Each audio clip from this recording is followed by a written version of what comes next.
So just before we get started, you should notice that there is a question section on the right hand side. I'll probably repeat again in a second when one or two more join. But if you've got any questions or suggestions, feel free to throw them all in there.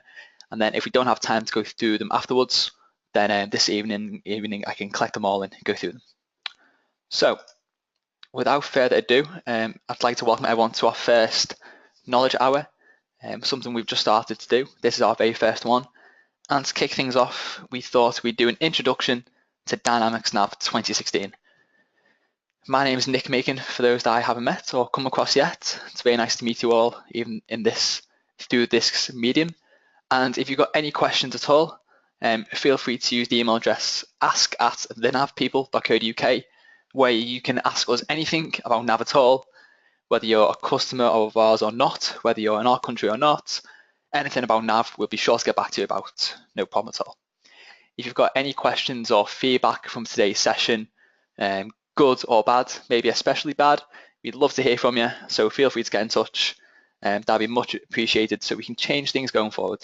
And we'll have a quick look at all the different clients, so the tablet clients, the web clients, and the phone clients. So we'll have a look at all of those before we jump into the desktop clients, where we'll be doing most of the demonstration today. Before we get that far, we're going to have a quick chat about what's been improved. There were some improvements from 2015 to 2016. So before we focus on what's new, we'll have a look at what's been improved. And then obviously it's only natural then to focus the majority of today's attention on what's new in 2016. And there were a lot. Again, this is just going to be a quick overview of each, not of each different one, but of a couple of the different improvements in 2016 that we'll visit today. We'll definitely be doing more in-depth knowledge hours on each one, so be sure to check back in future weeks to see what's been going on. Before we get started, I'd just like to thank you all for joining again. It's been great to see the amount of feedback and response we've had to these knowledge hours. It's been great to see so many of you that have taken the time this Friday afternoon to join me on this little adventure through Dynamics NAV 2016. I hope you all enjoyed it as much as I will. Hopefully you guys found the process of registering quite easy as well. Again, any feedback on that would be much appreciated as we try and change things going forward. After today, we're going to do a quick Q&A if we've got time dependent. Obviously, we're trying to keep these knowledge hours in an hour. We don't want to stretch over by a single second because obviously you guys are all very busy. So we're going to try and aim for these to be about 45, 50-minute sessions to allow questions afterwards. If there are no questions, great. I may stretch on for a bit, or we may let you guys get back to things earlier. So, what's been improved since the last version? So since 2015, there have been lots of improvements, mainly to the different clients.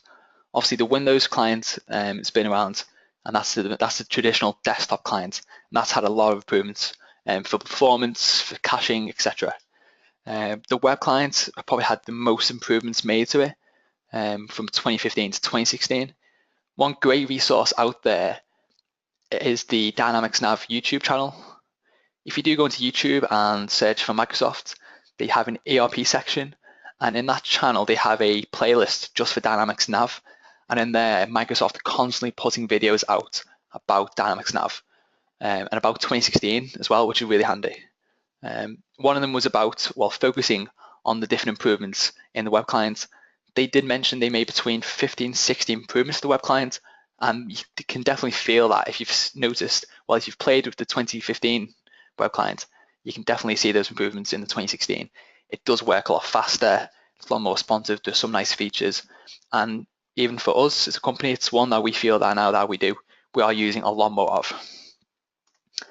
Just to highlight some of these features that we will look at today, there were the ability to add freeze panes that hopefully you guys are familiar with to the web clients. If not, we'll show this again today. The ability to hide and show columns is found in the web client now, which again is really nice.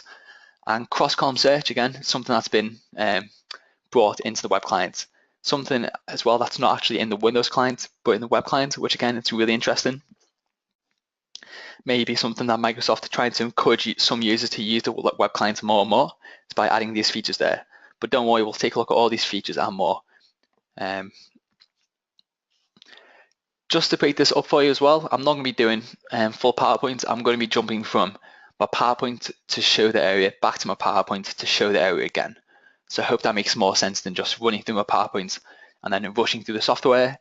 I'll try and do as little PowerPoint as possible. I'll do as much software as possible. So with that said, there we go. There is the web client in 2016. Again, just so you guys are aware, we're basing this on the NAV People's enhanced NAV database. So there might be a few things that you guys may not recognize here. Some things that you can, well, all the information on that can be found on the website anyway, but we won't concentrate on that for the time being. But if there is anything you don't recognize, then feel free to, again, drop us an email and we can chat to you about that. So this is the web client that was introduced in 2016, that was improved in 2016, I should say. Just to show you some of the improvements on that. Again, from the home, you've got the ability to expand those menus out, and you've got all the menus here on the left-hand side. What's really nice as well is that you can make the interface as clean as possible by just hiding everything away and getting just a very simple user interface. Again, it's lovely to see. You're not cluttered by any actions that you may not be using. Everything's just cut down and refined. If I just move this bar here, you can also see the search menu still there on the right-hand side, and also there's that little button here on the top right, which is the ability to go into your settings and to change. Sorry, it does need refreshing if you don't use it after a while. So that's just all that is. So yeah, you just got the ability here to come into here, change settings, and to jump into different companies again, which is a feature that was introduced. But again, a really nice feature, and more importantly, to change the work dates again.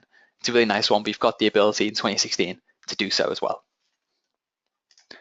Again, here you can see you've got the burger menu, as Microsoft referred to it, so you can expand that navigation pane to bring everything out. Again, we haven't got any actions here in the top bar, so you can just press this button to expand any actions out that you may have.